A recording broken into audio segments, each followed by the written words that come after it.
Welcome to Built For It. I'm your host, Bryn and Harris, and every week I sit down with people who have built extraordinary lives by intentionally developing the competencies their future asked of them. Their resumes and accolades tell us what they achieved. I'm more interested in who they had to become to do it. So today, let's step into someone else's rehearsal room and discover what they were built for, what they had to build themselves into, and how they designed a life that could sustain the joy they were building toward. Thanks for joining me. Let's get built for it. Today's guest is someone who helps people navigate some of the biggest decisions of their lives. She's the owner of Ignacio Health Insurance Services. She's an advocate for her clients, a business owner, community leader, and someone who continues to step into bigger levels of leadership. Vanessa, welcome to Built For It. Thank you so much. I'm happy to be here. When you hear the phrase built for it, what comes to mind? What comes to mind immediately is the act of building something is for a purpose. Like you build a family, but the purpose of a family is greater than just the building of. Yeah. You know, 1 + 1 makes 2. There's a thing that comes out of, and the 2 is the thing that you have out of the building of a family, building a business. You know, the purpose of building a business is not the business itself; it's what you're doing in the business. Right, right. Yeah, like it's like almost like the calling or that purpose comes through that thing that's bigger than you, and you're in a business of being in service of others. Mm-hmm. But it's like one of these things about insurance, you know, like what originally drew you to insurance and what's making you stay?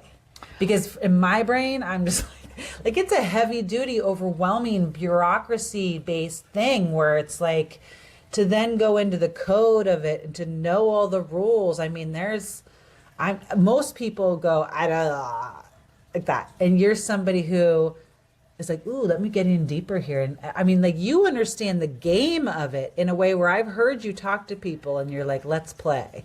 Like, Yeah. I've never seen somebody like, and it's about how do we work out, you know, what you need that's going to be the perfect, most accommodating plan for you. That's pretty cool. So what got you into insurance and what is making you stay? Two-parter. I got into it really by accident. I was working as part of the counseling team, primarily with the high school for, around a decade. My job dissolved under my feet in December of 2010 due to the fiscal crash that happened. I had to move my family's health insurance. My family's health insurance was through my job. We needed to move our policy onto my husband's. We met with, Doug Holloway, the consummate insurance guy. Well, you don't have a job and I have an insurance agency for sale. Ha ha ha. And I was like, what? And my immediate reaction was, what? Gross.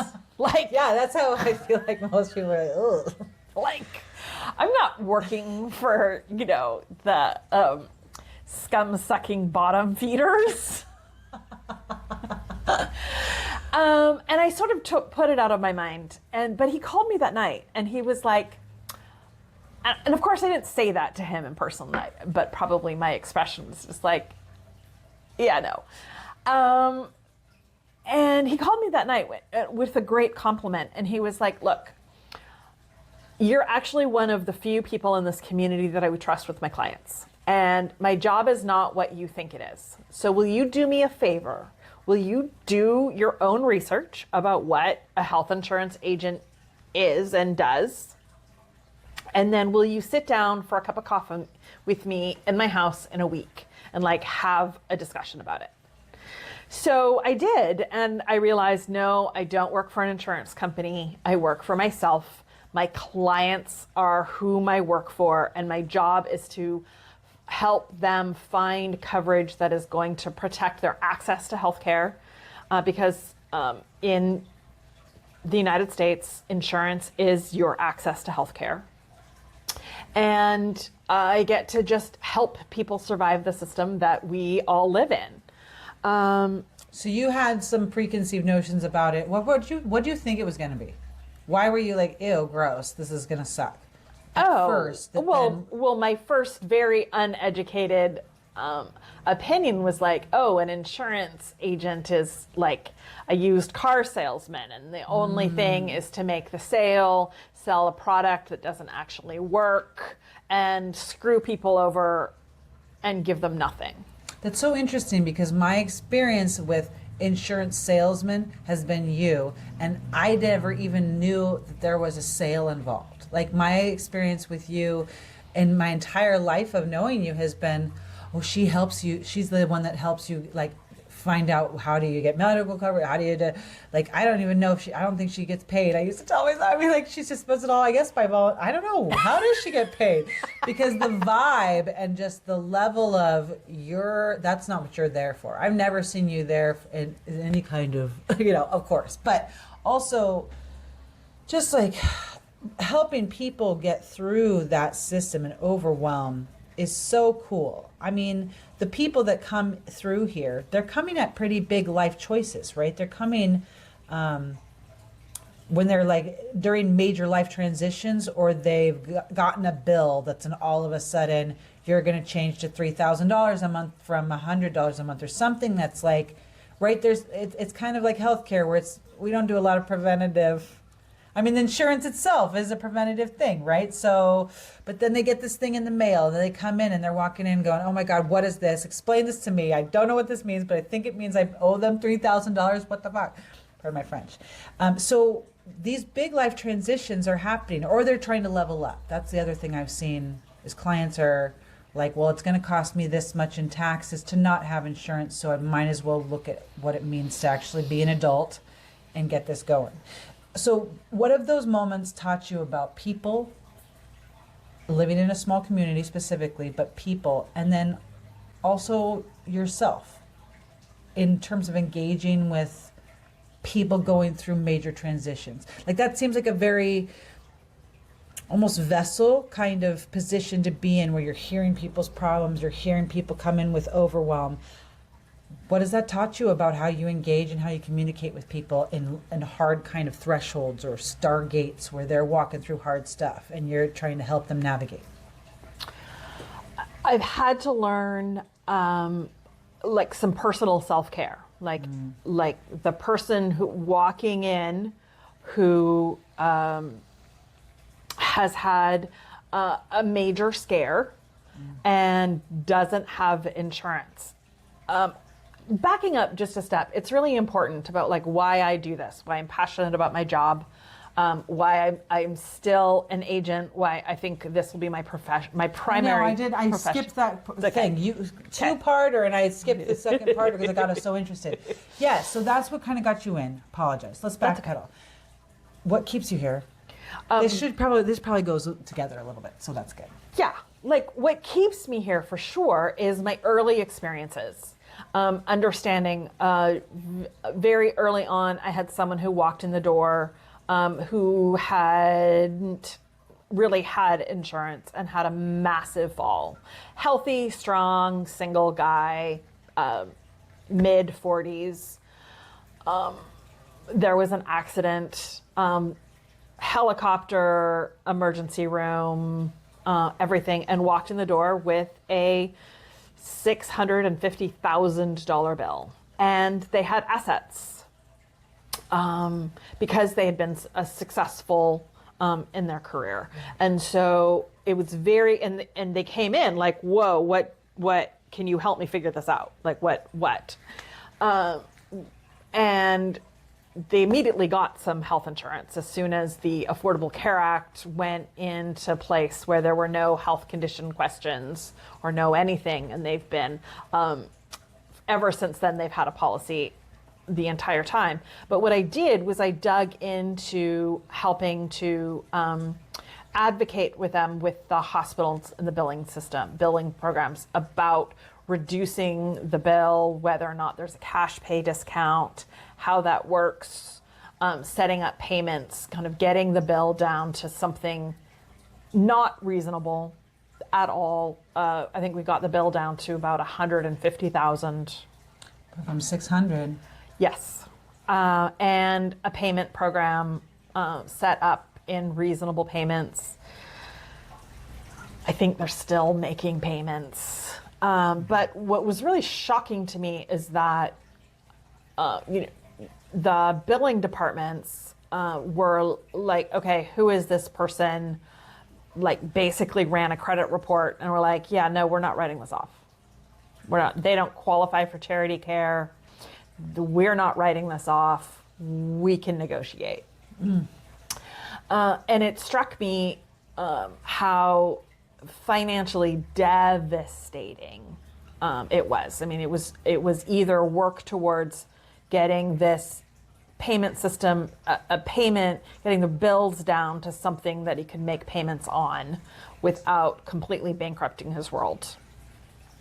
And then I had another scenario, very fortunately, into early 2014, where there was a lot of reticence to sign up. You know, the government's making me have insurance. I don't want it.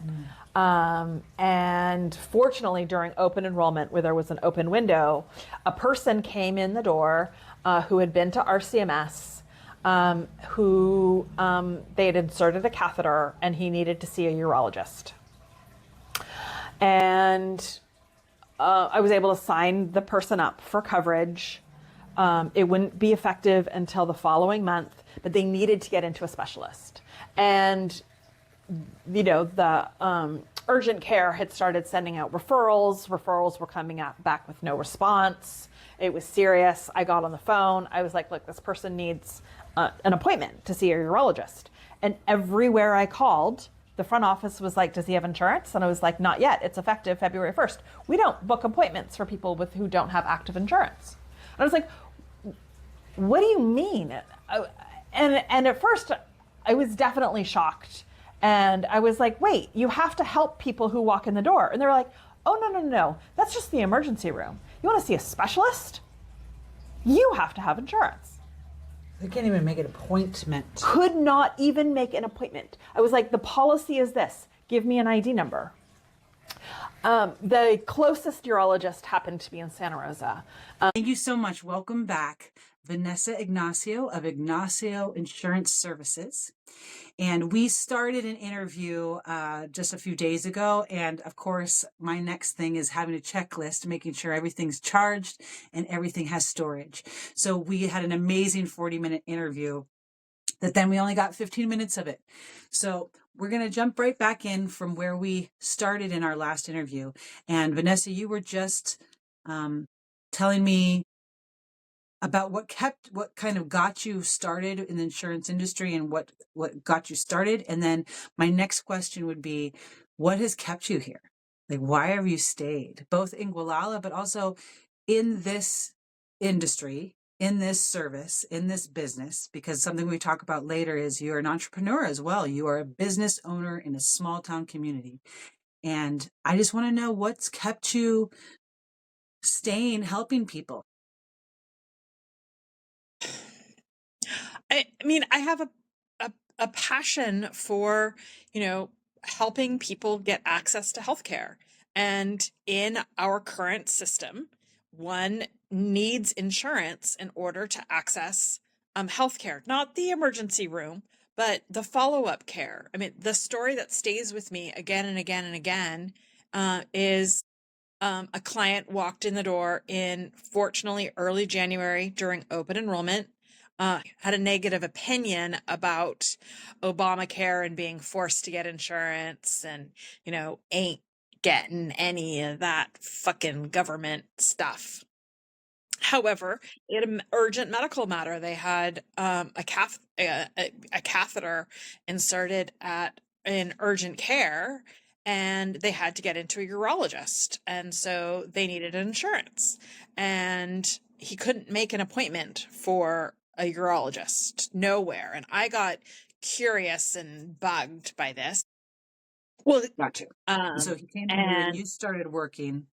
Continue. Sorry. Yes. And then we got into the fact that Sure enough, me calling every urologist in the Bay Area, North, anywhere to book this person an appointment. And everybody was like, what's his insurance? Doesn't currently have it. Nope, no appointments available. Which just felt so crazy. And back then, the processing time was quite delayed. So even though I enrolled him and I was like, okay, he's going to have insurance. No, I don't have the number yet. No, the insurance company doesn't know about him yet. It's still getting in process. I still could not book the appointment.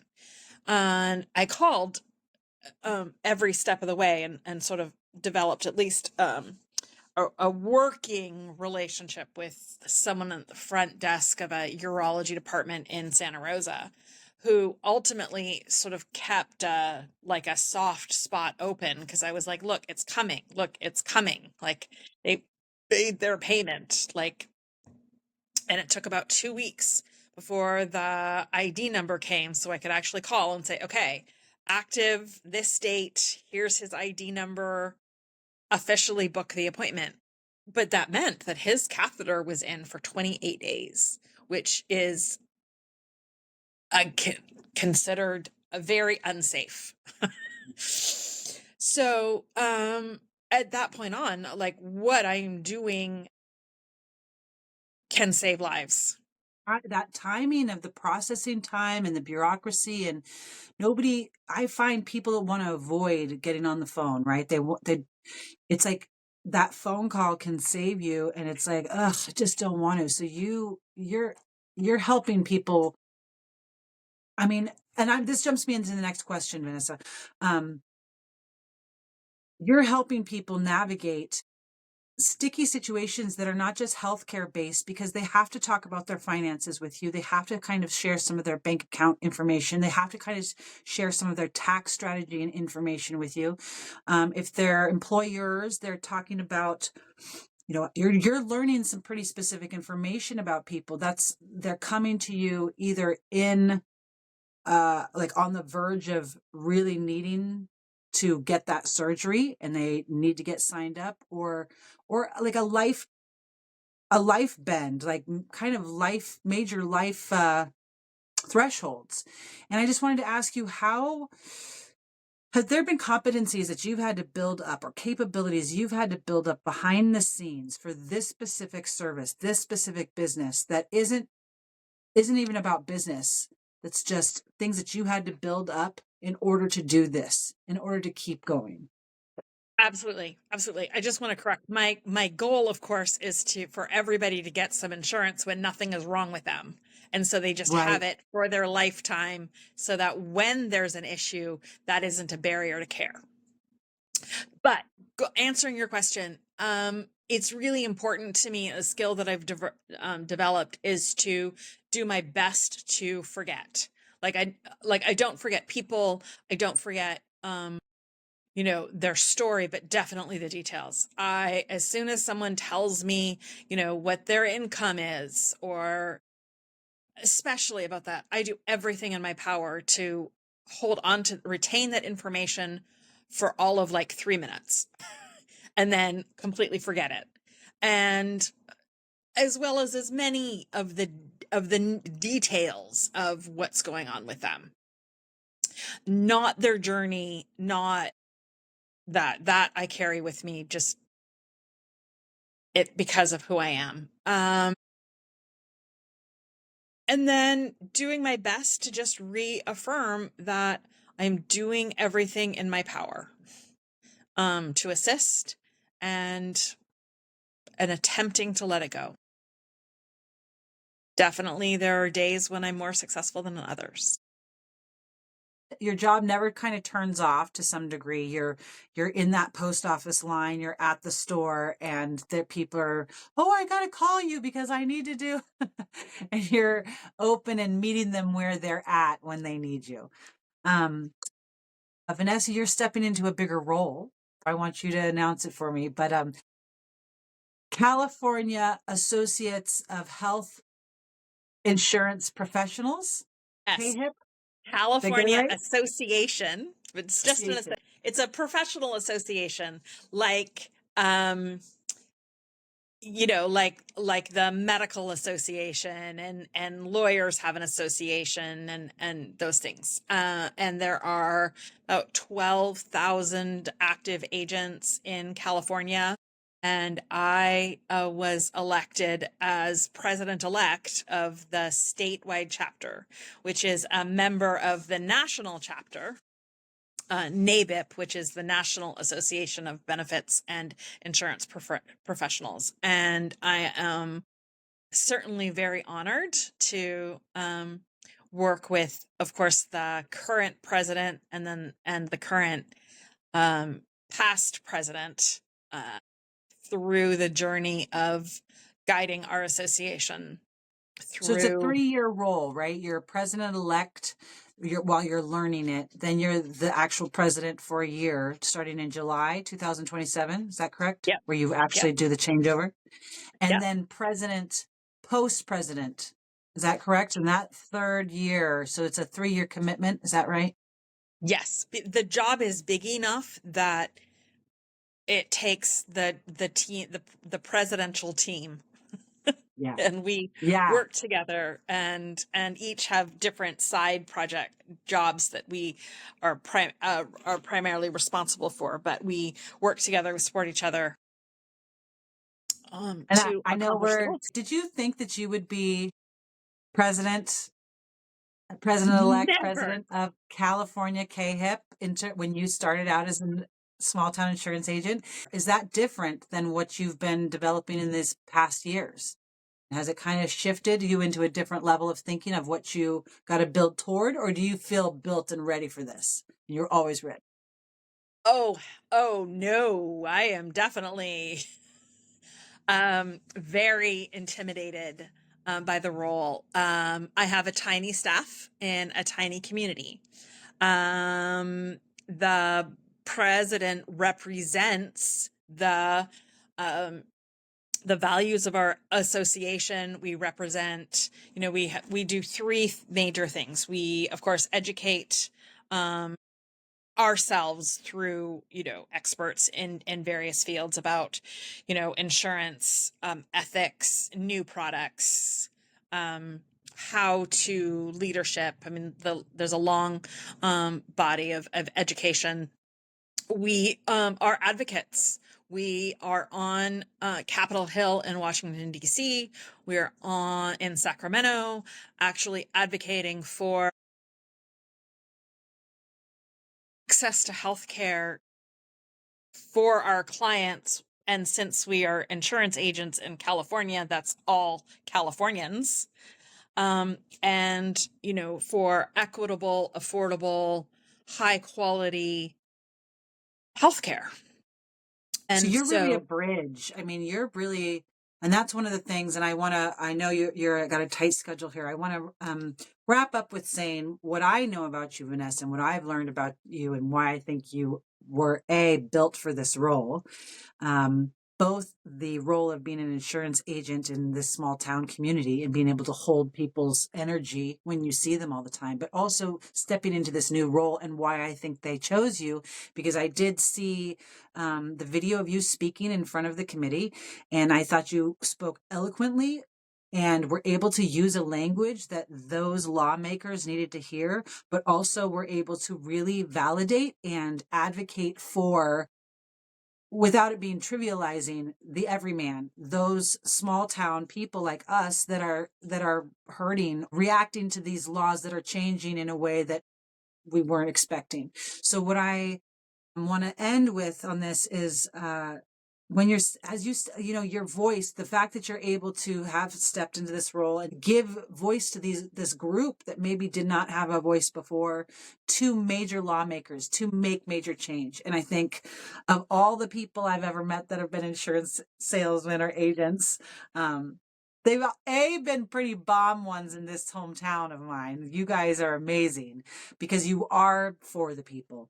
But in stepping into this new role as that bridge, is there anything that you've changed in how you think about approaching this bigger role, but then keeping what's important, which is the individuals that you connect with on an everyday? Have you changed in being stepping up to this role? Do you feel like you're actually the thing that you're going for that's bigger than you, that started you in this path?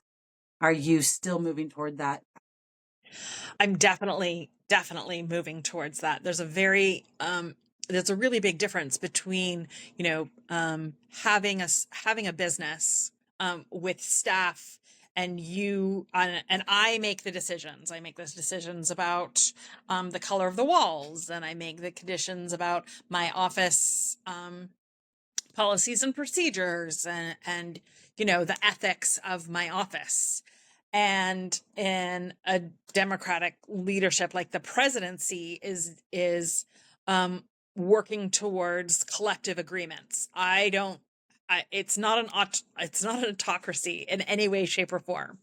I'm the head cheerleader, a bridge maker. We all come with our own opinions, our own faith, our own perspective, our own demographics, our own gender, sexuality, color, everything. And yet every voice matters. And in order for us to speak with one voice, which is critically important, especially when it comes to legislators, every voice also matters. And so we need to take multiple voices from multiple perspectives, and ideologies, and coalesce around a vision of serving our clients, which is serving Californians. And all of my control freak tendencies need to be shoveled deep, because I don't get to control. I get to just be the vessel of collaboration and cooperation and support, so that our collective voice can be elevated to impact all of us in a positive way. That's great. The vessel of collaboration. I want to leave us on that amazing note. Vanessa Ignacio Health Insurance Services, thank you so much for joining me today. Is there any last thing you want to leave with either insurance agents or business owners, entrepreneurs, small town community members? What do you want us to remember you by, Vanessa? Everybody needs to have some health insurance. That's what I want to leave. And we're here to help walk you through a myriad of bureaucratic challenges in order to make that happen, because your life matters. Thank you so much, Vanessa. Thank you for your time today. Thank you for being what you're being, and thank you for serving this community. I think this community is super lucky to have such a valuable member in it who's able to speak and rise up in some of those ranks to be having a bigger voice that reaches more people. So thank you again for building those competencies and muscles up to be able to take on that opportunity and own it. Thank you so much. Thank you for your time. Bye.